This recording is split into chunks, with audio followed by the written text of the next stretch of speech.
എല്ലാ ദിവസവും SIRനെ വിമർശിക്കുക എന്നത് മാത്രമാണ് ഇപ്പോൾ മമതാ ബാനർജിയുടെ തൊഴിൽ. അതോടൊപ്പം തന്നെ ബംഗ്ലാദേശികളെ സംരക്ഷിച്ച് എങ്ങനെയെങ്കിലും വരുന്ന തെരഞ്ഞെടുപ്പിൽ അവിടെ അധികാരത്തിൽ വരിക. ഇത് ഇനി ഇന്ത്യ രാജ്യത്ത് നടപ്പിലാകുമോ? ഒരിക്കലുമില്ല. കാരണം അതിൻ്റെ ഒരു തുടക്കമെന്ന് നമുക്കാണ് SIRനെ വിശേഷിപ്പിക്കാവുന്നത്. ബീഹാറിൽ ആണ് ആദ്യമായിട്ട് ഇന്ത്യയിൽ SIR നടപ്പിലാക്കിയത്. തെരഞ്ഞെടുപ്പിന് മുമ്പ് 65 ലക്ഷം വോട്ടേഴ്സ് പുറത്തായി. വോട്ടേഴ്സ് പറയുമ്പോൾ അവർ വോട്ടുള്ളവരല്ല, കണ്ടെത്താൻ പറ്റാത്തവർ, മരിച്ചുപോയവർ, ഡ്യൂപ്ലിക്കേറ്റ്. ഇപ്പോൾ 2-3 ആഴ്ച കൊണ്ട് കേരളത്തിൽ തന്നെ 10 ലക്ഷം വരെ കണ്ടെത്താൻ കഴിഞ്ഞിട്ടില്ല.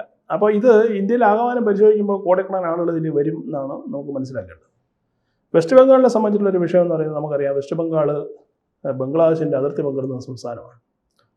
ധാരാളം ബംഗ്ലാദേശികൾ നിയമവിരുദ്ധമായി ഇന്ത്യയിൽ പ്രവേശിച്ചിട്ടുണ്ട്. അവർ ഇന്ത്യയുടെ പല ഭാഗങ്ങളിലും, ബംഗാളിൽ മാത്രമല്ല ഇന്ത്യയുടെ പല ഭാഗങ്ങളിലും, കേരള അടക്കമുള്ള സ്ഥലങ്ങളിൽ അവരുണ്ട്. പക്ഷേ കൂടുതലും ബംഗാളിലാണ്. കഴിഞ്ഞ കുറച്ച് ദിവസമായിട്ട് പുറത്തു വരുന്ന വീഡിയോയിൽ നമ്മൾ ഇന്ത്യയിലെ വിവിധ ഭാഗങ്ങളിലേക്ക് പോകാനുള്ള ഒരു കവാടമാണ് ബംഗാൾ. തീർച്ചയായിട്ടും ബംഗ്ലാദേശികളെ ഇന്ത്യയിലേക്ക് കടത്തിവിടാനുള്ള, പ്രത്യേകിച്ച് ബംഗ്ലാദേശ് മുസ്ലിങ്ങൾ അവരെ ഇന്ത്യയിലേക്ക് കടത്തിവിടാനുള്ള ഒരു കവാടമായിട്ടാണ് വെസ്റ്റ് ബംഗാൾ പ്രവർത്തിക്കുന്നതെന്നുള്ളതാണ്. പക്ഷേ ഇതിൽ വേറൊരു വിഷയം എന്ന് പറയുന്നത്, പശ്ചിമ ബംഗാൾ സർക്കാരിനെ സംബന്ധിച്ചിട്ട് അവരുടെ ഏറ്റവും വലിയ വോട്ട് ബാങ്ക് എന്ന് പറയുന്നത് ഈ രോഹിംഗ്യകൾ മുസ്ലിങ്ങളും അതുപോലെ തന്നെ ബംഗ്ലാദേശ് മുസ്ലിങ്ങളുമാണ്.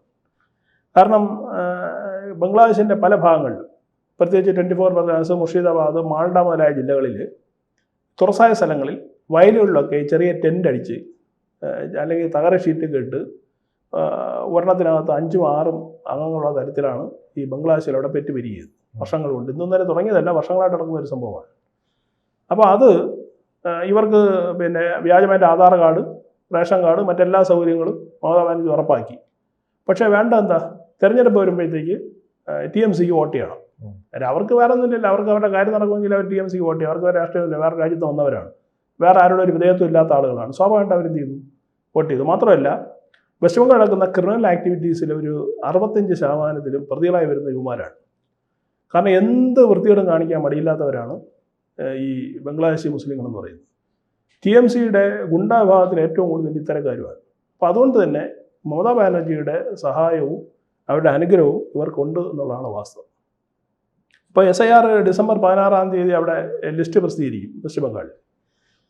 കഴിഞ്ഞ ദിവസം വന്ന കണക്കനുസരിച്ചിട്ട് 43 ലക്ഷം ആളുകൾ വോട്ടേഴ്സ് ഇപ്പോൾ ഇതുവരെ പുറത്തായിട്ടുണ്ട് വെസ്റ്റ് ബംഗാളിൽ മാത്രം.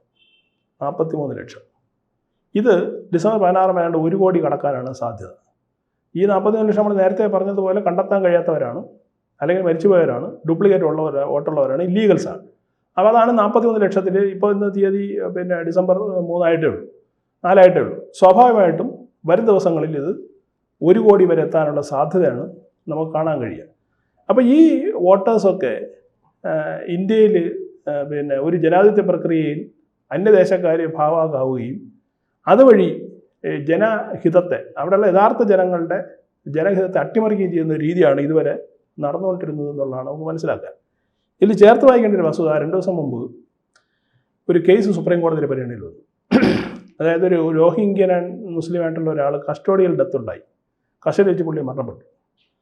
അപ്പോൾ അതിൻ്റെ നഷ്ടപരിഹാരവും മറ്റും വേണമെന്ന് ആവശ്യപ്പെട്ടുകൊണ്ട് ഹൈക്കോടതിയിൽ നിന്ന് അവസാനം സുപ്രീം കോടതിയിലേക്ക് കേസുണ്ട്. അതിൽ ചീഫ് ജസ്റ്റിസ് ആയിട്ടുള്ള സൂര്യകാന്ത് പറഞ്ഞ ഒരു സ്റ്റേറ്റ്മെൻറ്റ് നമ്മൾ വളരെ ശ്രദ്ധയോടെ കാണേണ്ടതാണ്.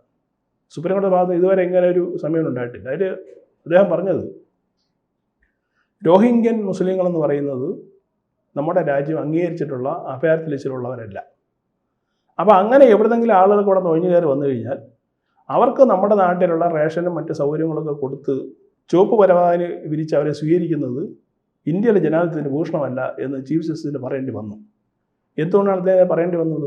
വളരെ ഇപ്പോൾ SIRമായിട്ട് ബന്ധപ്പെട്ടാക്കുന്ന വാർത്തകളും വ്യാപകമായിട്ട് മറ്റ് രാജ്യക്കാരും നമ്മുടെ ഭാരതത്തിലേക്ക് കടന്നു കയറി നമ്മുടെ കുട്ടികൾ അനുഭവിക്കേണ്ട പല സുഖങ്ങളും ഈ പറഞ്ഞ കൂട്ടർ അനുഭവിക്കുകയും രാജ്യത്ത് അന്തഃഛിദ്രമുണ്ടാക്കുകയും ആഭ്യന്തര കലാപം നടത്തുകയും കൊള്ള, പിടിച്ചു പറയുകയും ബലാത്സംഗം മുതലായ കാര്യങ്ങൾ ചെയ്യുന്നവരാണ് ഈ കൂട്ടർ. അവർക്കൊരിക്കലും രാജ്യത്തോട് യാതൊരു പ്രതിനിധി ഉണ്ടാവണമെന്നില്ലല്ലോ. അപ്പോൾ സ്വാഭാവികമായിട്ടും ഈ ബംഗ്ലാദേശികളെ, രോഹിംഗ്യകളെയും അനധികൃതമായി കടന്നു വരുന്നവരെ പുറത്താക്കണം എന്ന് സുപ്രീം കോടതി അർത്ഥശങ്കയ്ക്കിടയിൽ അത് വ്യക്തമായി കഴിഞ്ഞു. ഇതും മമതാ ബാനർജിക്ക് തിരിച്ചടിയായി. കാരണം ഇവർ കരുതുന്നത് എന്ന് കേസുമായിട്ടൊക്കെ പോവാം. ഇനിയിപ്പം കേസുമായിട്ട് ചെല്ലാൻ പറ്റില്ലല്ലോ, കാരണം ആൾറെഡി അവിടെ ഇങ്ങനെ ഒരു പരാമർശം CJIയുടെ ഭാഗത്ത് ഉണ്ടായി കഴിഞ്ഞു. അപ്പോൾ ഇനിയിപ്പോൾ അതിനൊരു സാധ്യതയില്ല. അപ്പോൾ ഇനിയിപ്പോൾ എന്താ, ഇനി ഭീഷണി അല്ലെങ്കിൽ ഈ പറഞ്ഞ ഇരവാദം, ഇത് രണ്ടും ഉന്നയിച്ചുകൊണ്ട് എങ്ങനെയെങ്കിലും എന്ത് ചെയ്യുക, ഈ പരിപാടി നിർത്തിവെക്കാൻ പറ്റുമോ എന്നാണ് മമതാ ബാനർജി നോക്കുന്നത്. കഴിഞ്ഞ ദിവസം അവർ പറഞ്ഞത് ഒരൊറ്റ ബംഗ്ലാദേശിയെ പോലും ബംഗാളിൽ നിന്ന് പോകാൻ ഞാൻ അനുവദിക്കില്ല എന്നാണ്. നോക്കിയോളൂ, ഒരു രാജ്യത്തെ മുഖ്യമന്ത്രി പറയുന്നതാണ് ഞാൻ ബംഗ്ലാദേശിൽ പോകാൻ അനുവദിക്കില്ല. പക്ഷേ വാസ്തവം എന്താണെന്നറിയോ, പല ഗ്രാമങ്ങളും, അതായത് ഈ ബംഗ്ലാദേശിലെ രോഹിംഗ്യകളും തങ്ങടിച്ചിരുന്ന പല ഗ്രാമങ്ങളിൽ നിന്ന് ആളില്ല. ഞാൻ നേരത്തെ പറഞ്ഞ ടെൻറ്റ് താമസിച്ചിരുന്നവരെ എല്ലാം എന്ത് ചെയ്തു, നാട് വിട്ടിട്ട് ഈ ഹക്കിംപൂർ എന്ന് പറയുന്ന ബോർഡർ വഴി അവർ ബംഗ്ലാദേശിലേക്ക് പോയി. കാരണം എന്താണ്, രേഖകളില്ല. അവർ ഇന്ത്യൻ പൗരനെ തെളിയിക്കാൻ രേഖകളില്ല. അല്ല, അതൊരു സന്ദേശമാണോ, നിങ്ങൾ പോകേണ്ട, ഞാൻ ഇവിടെ എല്ലാ കാര്യം ഏറ്റെന്ന്? അല്ല, അത് ഈ പറഞ്ഞതിൽ ഈ പരാജയപ്പെട്ട് നിൽക്കുന്ന ഒരാളിന്റെ നിലവിളിയായിട്ട് വന്നാൽ കണ്ടാൽ അതിന് വലിയ അർത്ഥമില്ല. അല്ല, അത് അപ്പോൾ ബംഗ്ലാദേശികൾ പരിഗണിക്കാൻ സാധ്യത കുറവാണ്. ഒരിക്കലും ഇല്ല. കാരണം വെച്ചാൽ ബംഗ്ലാദേശിൽ ഒരിക്കലും നിൽക്കില്ല. കാര്യം അവർക്കറിയാം ഇത് മുഖ്യമന്ത്രിയിലെ വാഗ്ദാനം നൽകുന്നു. മുഖ്യമന്ത്രി വാഗ്ദാനമെങ്കിലും നടപ്പിലാക്കുന്ന ആരാ? ഇലക്ഷൻ കമ്മീഷനാണ്, കേന്ദ്ര സർക്കാരാണ്. സ്വാഭാവികമായിട്ട് ഒരു ജയിലിൽ പോകും. ജയിലിൽ പോയി കഴിഞ്ഞാൽ ശിക്ഷ അനുഭവിച്ചിട്ട് അവസാനം ചെയ്യും, അവരെ ഡിപ്പോർട്ട് ചെയ്യും. തർക്കമൊന്നും വേണ്ട. പിന്നെ അവിടെ നിർത്തില്ലല്ലോ. ചെയ്തത് തെറ്റിന് ശിക്ഷ അനുഭവിക്കണം. ശിക്ഷ അനുഭവിച്ചിട്ട് അവരെ നാട്ടിലേക്ക് കടത്തിവിടും. ഇതാണ് അവരെ കാത്തിരിക്കുന്ന ദുരന്തം എന്ന് പറയുന്നത്. സ്വാഭാവികമായിട്ട് അവരത് ആഗ്രഹിക്കുന്നില്ല. അതുകൊണ്ട് തന്നെ കൂടുമുടുക്ക എടുത്തുകൊണ്ട് അവരെന്ത് ചെയ്യണം, വ്യാപകമായിട്ട് നാട് വിട്ടുകൊണ്ടിരിക്കുകയാണ്. വലിയ വലിയ പലായനം വെസ്റ്റബംഗാൾ നടന്നുകൊണ്ടിരിക്കുകയാണ്. പിന്നെ ലക്ഷക്കണക്കിന് TMCയുടെ വോട്ട് ബാങ്കാണ് ഇതുവഴി നഷ്ടമാകുന്നത്. ഈ കൂട്ടത്തിൽ നമ്മൾ ഓർക്കേണ്ട ഒരു കാര്യം കൂടെയുണ്ട്. 2005 ഈ പാർലമെൻറ്റിൻ്റെ സമ്മർ സമ്മേളനം. ആ സമ്മേളനത്തിൽ 2005 അറിയാമല്ലോ, അവിടെ UP ഭരിക്കുന്ന ഒരു സമയമാണ്. വെസ്റ്റ് ബംഗാൾ ഭരിക്കുന്നത് CPM. അന്ന് പാർലമെൻറ്റിൽ നമുക്ക് ഈ ലോക്സഭയുടെ വീഡിയോസിനൊക്കെ അത് നമുക്ക് കിട്ടും. മമതാ ബാനർജി ഒരു ക്രമപ്രശ്നം ഉന്നയിക്കുക. അതായത് പശ്ചിമ ബംഗാളിൽ ബംഗ്ലാദേശിൽ നുഴഞ്ഞേറ്റക്കാർ വലിയ തോതിൽ എന്ത് ചെയ്യുന്നു, വെസ്റ്റ് ബംഗാളിൽ പിന്നെ അവർ നിലയുറപ്പിക്കുന്നു. അത് കാരണം സാധാരണ ബംഗാളിൽ കിട്ടേണ്ട ആനുകൂല്യങ്ങൾ ഇവർ തട്ടിയെടുക്കുന്നു. ഇതിങ്ങനെ വർദ്ധിച്ചു വന്നു കഴിഞ്ഞാൽ സ്വാഭാവികമായിട്ടും ബംഗാളിൻ്റെ നിലനിൽപ്പിനെ ബാധിക്കുമെന്ന് പറഞ്ഞിട്ട് അവർ ഈ അവിടുത്തെ പാർലമെൻറ്റിൻ്റെ ബെല്ലിലിറങ്ങി, അത് നടുത്തളത്തിറങ്ങി പ്രതിഷേധിക്കുകയും പിന്നെ എല്ലാവരും കൂടി ഇവരെ ഈ CPM MPമാരെല്ലാം കൂടി ഇവരെ അവമാനിച്ചതിൻ്റെ പേരിൽ ഇവർ അവസാനം സീറ്റ് വന്നിരുന്ന പൊട്ടിക്കരയുന്ന ഒരു വീഡിയോ ഉണ്ട് ഈ മമതാ ബാനർജിയുടെ. അപ്പോൾ നമ്മൾ നോക്കൂ, 2005 CPM ആണ് ഇതിന് തുടക്കം കുറിച്ചത്. അതായത് ബംഗ്ലാദേശിലായിട്ടുള്ള മുസ്ലിങ്ങളെ അവരെ വോട്ട് ബാങ്കായിട്ട് പിന്നെ കൊണ്ടുവന്ന് അവരെ പ്രതിഷ്ഠിച്ച് പിന്നെ മറ്റാരും വളരെ അനുവദിക്കാതെ നടത്തിയ ഒരു വൃത്തികെട്ട രാഷ്ട്രീയമുണ്ട് CPMൻ്റെ. ആ രാഷ്ട്രീയമാണ് 2005 മമതാ ബാനർജി തുറന്നു കാണിച്ചത്. 20 വർഷത്തിന് ഇപ്പം നമ്മൾ നോക്കുമ്പോൾ കരഞ്ഞ ബംഗ്ലാദേശിയെ പുറത്താക്കണമെന്ന് കരഞ്ഞ മമതാ ബാനർജി ഇന്ന് പറയുന്നു ബംഗ്ലാദേശിലെ പുറത്താക്കരുതെന്ന് കരയുന്നു. അപ്പോൾ നോക്കൂ, ഇതാണ് വോട്ടിൻ്റെ പവർ എന്ന് പറയുന്നത്. നിങ്ങൾക്ക് വലിയ റിസ്ക് ഇല്ലാതെ കുറേ വോട്ട് നിങ്ങൾക്ക് ഉറപ്പുണ്ട് എങ്കിൽ അതിനുവേണ്ടി എന്ത് വൃത്തികേടും നമ്മുടെ നാട്ടിൽ രാഷ്ട്രീയക്കാർ കാണിക്കുന്നുള്ളതിൻ്റെ ഏറ്റവും വലിയ ഉദാഹരണമാണ് മമതാ ബാനർജി എന്നുള്ളത്. അതുകൊണ്ടാണ് അവർ പറയുന്നത് ഞാൻ ആരെയും പോകാൻ അനുവദിക്കില്ല എന്നുള്ളത്.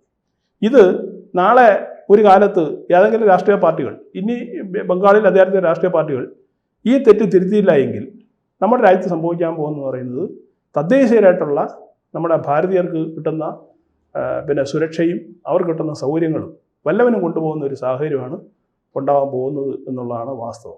അപ്പോൾ അതിനെതിരെ ശക്തമായി ബംഗാളി ജനത അടക്കം മറ്റെല്ലാവരും പ്രതികരിക്കണം. കാരണം നേരത്തെ സൂചിപ്പിച്ച 10 ലക്ഷം കേരളത്തിലുണ്ടല്ലോ, എല്ലാ സ്ഥലത്തും ഇവർ കടന്നുകൂടിയിട്ടുണ്ട്. അപ്പോൾ ഇവരെ പുറത്താക്കി ഒരു സമ്പൂർണ്ണ ശുദ്ധീകരണ വോട്ടപ്പട്ടിക കൊണ്ടുവരികയും യഥാർത്ഥ ഇന്ത്യക്കാരൻ മാത്രം ഇന്ത്യയിൽ മതി എന്നുള്ളൊരു തീരുമാനം എടുക്കാൻ എല്ലാ രാഷ്ട്രീയ കക്ഷികളും തീരുമാനിക്കേണ്ട ഒരു കാലഘട്ടം കൂടെയാണ്, വോട്ടിന് അതീതമായിട്ട്. എന്തായാലും മമതാ ബാനർജിയുടെ ഈ കള്ളക്കളിയൊക്കെ പൊളി. ഒരു കാരണം കൂടെ സൂചിപ്പിച്ചിട്ടുണ്ട്. കഴിഞ്ഞ ദിവസം ഒരു വാർത്ത വന്നു. ബംഗാളിലെ 2208 ബൂത്തുകളിൽ ഈ എനുമറേഷൻ ഫോം കൊടുത്തല്ലോ, അതിൽ റിട്ടേൺസ് ഇല്ല എന്ന് പറഞ്ഞു. റിട്ടേൺസ് ഇല്ലതിൻ്റെ അർത്ഥം എന്താ? അവിടെ ആരും മരിച്ചിട്ട്, ഈ ബൂത്തുകളിൽ ആരും മരിച്ചിട്ടില്ല, ആരും സ്ഥലം മാറിപ്പോയിട്ടില്ല, ഒന്നും സംഭവിച്ചിട്ടില്ല എന്നതിൻ്റെ അർത്ഥം. അത് ഇന്നലെ വലിയ വിഷയമായി ഇലക്ഷൻ കമ്മീഷൻ എത്തപ്പെട്ടപ്പോൾ ഇലക്ഷൻ കമ്മീഷൻ പറഞ്ഞാൽ ശക്തമായ പരിശോധന നടക്കും. ഇത് പരിശോധിച്ച BLO അടക്കം ERO അടക്കം എല്ലാവർക്കും നടപടി ഉണ്ടാകുമെന്ന് പറഞ്ഞപ്പോൾ ഇന്നായപ്പോൾ എത്ര എന്നറിയാം, 400 ചുരുങ്ങി. 2208 ബൂത്ത് 400 ചുരുങ്ങി. അപ്പോൾ BLOമാർ ഉപയോഗിച്ച് ഇവരുടെ TMC തന്നെ ഈ സർവീസ് സംഘടന ഉണ്ടാവുമല്ലോ, ഇവിടെ CPM ചെയ്യുന്ന പോലെ, അവരുപയോഗിച്ച് വലിയ ക്രമക്കേടും മമതാ നടത്തിക്കൊണ്ടിരിക്കുകയാണ് ഇതിനെ വെള്ളപൂശാൻ വേണ്ടിയിട്ട്. പക്ഷേ അത് നടപ്പിലാവില്ല എന്നാണ് ഇലക്ഷൻ കമ്മീഷൻ നൽകുന്ന സൂചന. സ്വാഭാവികമായിട്ടും പിന്നെ പശ്ചിമ ബംഗാളിൽ മമതാ ബാനർജിയുടെ കോട്ടയ്ക്ക് SIR ഇളക്കം തട്ടിച്ചു എന്നാണ് നമുക്ക് മനസ്സിലാക്കേണ്ടിയിരിക്കുന്നത്. കൂടുതൽ വാർത്തകളും വിശേഷങ്ങളും നിങ്ങളിലേക്ക് എത്താൻ ABC മലയാളം സബ്സ്ക്രൈബ് ചെയ്യുക, ബെൽ ബട്ടണും അമർത്തുക.